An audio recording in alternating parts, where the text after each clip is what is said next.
So let's introduce the Young Arts program. It's a fabulous national program based in Miami that's geared toward young artists of extraordinary talent, 15 to 18 years of age.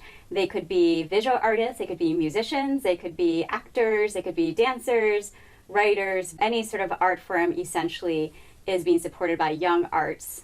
One of the most unique aspects of the Young Arts programs is that they not only give sort of traditional mentorship through professionals in the field, but they also give a multidisciplinary experience. The teen artists have the chance to attend each other's showcase performances. For example, the young musicians feel the support of other artists in the same group that might be dancers or actors or visual artists or jazz musicians, and everyone cheers for each other in a very inspiring and fun way.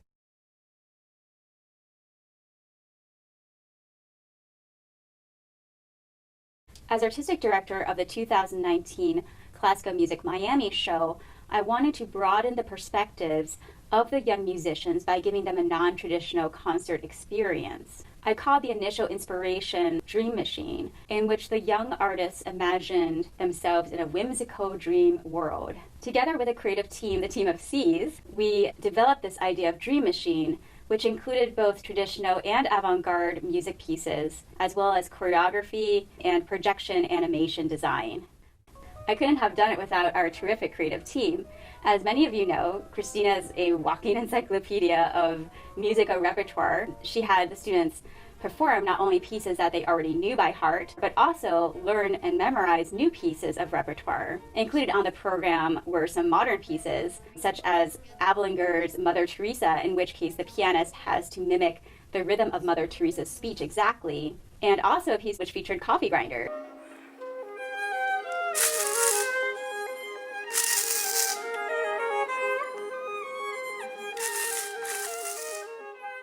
Cassie added movement and choreography to the concert, and many instrumentalists would not have experienced this before. For example, the flutist actually had to dance around the guitarist in the piazzolla.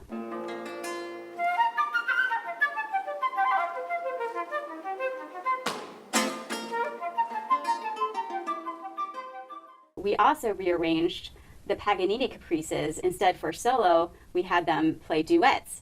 And therefore, Cassie could choreograph this sort of musical duel between two violinists who were trying to one-up each other.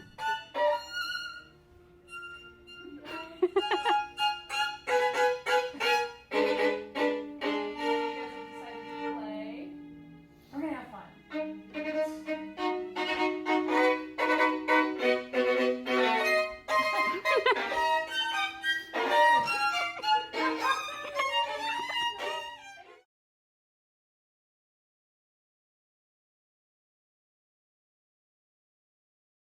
First of all, I would like to thank Christina and CMS for inviting me here. I would also like to thank all of you for being here. I'm especially grateful to Ashley Stone for singing my music, to Katie Leung for playing piano in rehearsal, and for Christina for bringing my music back to life again.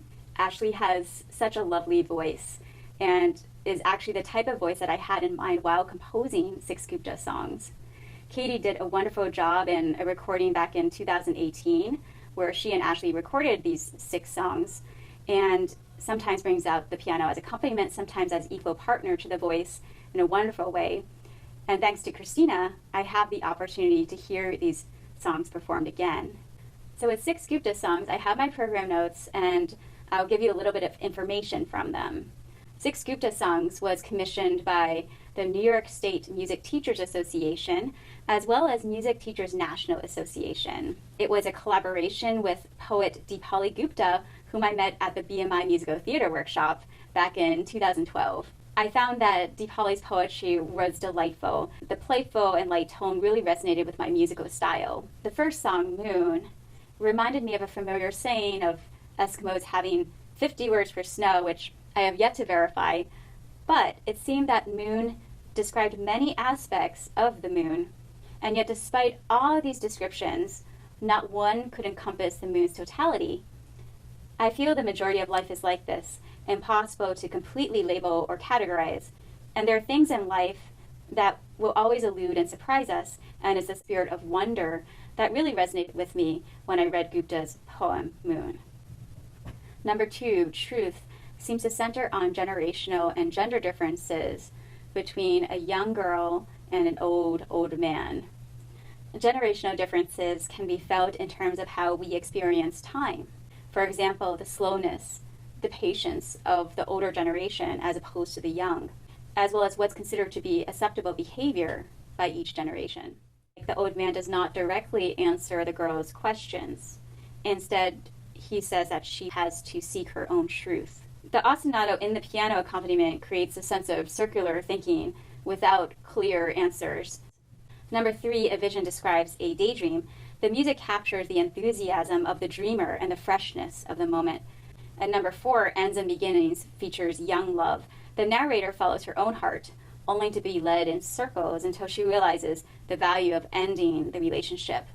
Number 5, howling, which is perhaps my favorite, celebrates unrestrained artistic expression. Instead of, quote, singing, the narrator howls, so something of herself may ring in our ears. Number 6, the only one, brings back the theme of love. The musical setting here remains traditional and simple, mirroring the nature of the poetry. Indeed, it's often the simplest things that are the most meaningful in love. Thank you again, all of you, for being here, and I hope you enjoy my 6 Gupta songs.